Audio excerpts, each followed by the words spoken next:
आज हम देखेंगे पॉकेटिंग क्या होता है। तो ये देखो, पॉकेटिंग में क्या होता है ना, पहले तो तुम दोनों एक दूसरे को पसंद करते हो, ठीक है, तुम खुश हो के भाई सबको बता देते हो, तुम अपने मम्मी पापा को बोलते हो कि माँ ये मेरे होने वाला पति है या पत्नी है। यहाँ ये जो होते हैं ये तुम्हें छुपा के रखते हैं, तुम्हारे साथ बात करते हैं, डेट करते हैं, इमोशनली क्लोज भी होते हैं, लेकिन ये अपने फैमिली फ्रेंड्स को नहीं बताते तुम्हारे बारे में। इन शॉर्ट ये तुम्हें पॉकेट करके रखते हैं। अर्ली स्टेजेस पे तुम सोचते हो कि यार शायद से ये प्राइवेट पर्सन है इसलिए नहीं बता रहे, लेटर तुम्हें ऐसा रियलाइज होता है कि भाई ये तुम इनके लाइफ के कोई भी इंपॉर्टेंट पर्सन से नहीं मिले हो, ये तुम्हारे साथ फोटो नहीं लेते, तुम्हें एक्सेप्ट नहीं करते पब्लिकली, तुम सोचते हो शायद इनको और टाइम चाहिए करके। लेकिन ये जो होते हैं ना ऐसा इसलिए करते हैं क्योंकि अनश्योर होते हैं तुम्हारे बारे में, या तो इनके पास मल्टीपल ऑप्शंस होते हैं या तो इन्हें कमिटमेंट इश्यूज होते हैं। तुम इनसे अपने कटोरे में क्लैरिटी की भीख मांगते रहते हो, ये तुम्हें कोई क्लैरिटी नहीं देते। फिर एक मनुष्य दिन यो सारा तुम्हें कहता है कि यू डिजर्व बेटर, और ऐसे ही तुम्हारे लाइफ से निकल जाते हो और यहाँ तुम बन जाते हो जोकर।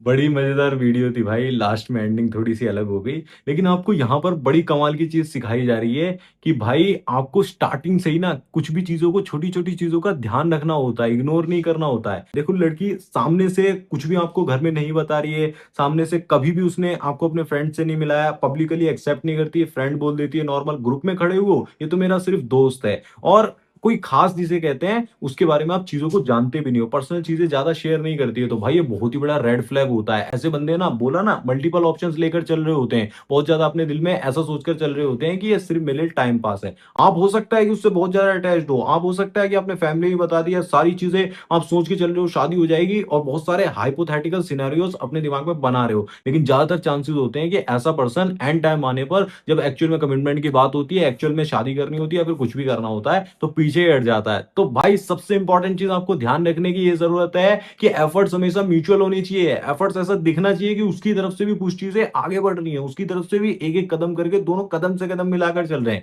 ऐसा नहीं हो रहा है कि वो बहुत ज्यादा आगे खड़ी हुई उसकी नजर में और आप बहुत ही ज्यादा उसका पीछा कर रहे हो, भाग रहे हो, वो आगे आगे भागे जा रही है, मतलब आपकी तरफ वो आ ही नहीं रही है, पकड़ में नहीं आ रही है।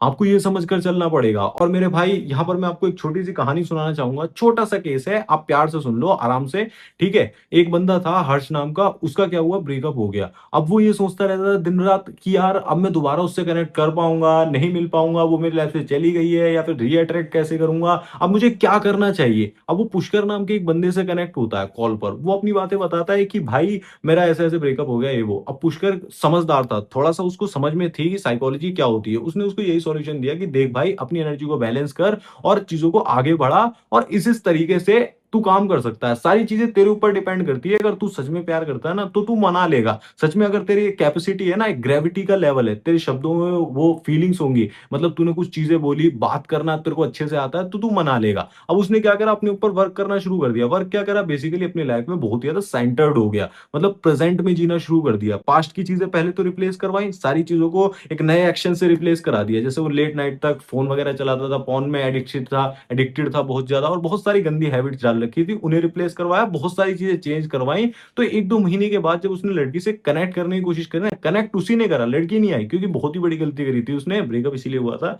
बट कनेक्ट करना तो ग्रेविटी का लेवल था, कुछ ऐसी बातें उसने बोली जिससे उसको फील हुआ कि हाँ रियली में इसके अंदर चेंज आया, और फिर वापस से दोनों कनेक्ट हुए। अचानक से लड़की ऊपर नहीं हुई, बट धीरे धीरे अगर उसके अंदर रियल चेंज आया तो धीरे धीरे सारी चीजें बन गई। तो इसी तरीके से मैं भी जिसे कहते हैं प्रोसेस समझता हूँ, और पुष्कर मैं ही हूँ भाई, ठीक है। तो फोन पर मैं सारी चीजें समझाता हूँ, कॉल पर जिसे कहते हैं बात करके। अगर आपकी कोई सिचुएशन फंस गई है, या फिर आपको समझ नहीं आ रहा है कि यार इस लड़की से पहले प्यार करती थी, अभी एकदम से चेंज कैसे हो गई, 2 दिन में इग्नोर करना शुरू कर दिया, या फिर मेरे से शादी करना चाहती है बट घर वाले नहीं मान रहे, या फिर कुछ भी प्रॉब्लम आपकी रिलेशनशिप से रिलेटेड है, करियर से भी या फिर फोकस से रिलेटेड कुछ भी आपका होगा, तो मेरे से कॉल पर पर्सनली कनेक्ट कर सकते हो। ये पेड वर्क रहेगा क्योंकि पर्सनल रहता है, ठीक है। तो वो मैंने आपको कमेंट बॉक्स में पिन कमेंट दे रखा है, और लिंक में डिस्क्रिप्शन में दे रखी है, आप चेकआउट कर लेना, अभी डिस्काउंट में चल रहा है, तो वहां से सारी चीजें आप समझ जाओगे। तो इस वीडियो का कंक्लूजन मैं आपको बता देता हूं। कंक्लूजन यही निकल कर आता है कि हमेशा ये ध्यान रखना चाहिए कि दोनों तरफ से क्या चीजें हो रही हैं। आपकी तरफ से भी चीजें जाती रहनी चाहिए, आगे बढ़ती रहनी चाहिए, ग्रोथ दिखती रहनी चाहिए, आप भी अपनी लाइफ में कुछ कर रहे हो, लीड कर रहे हो रिलेशनशिप को,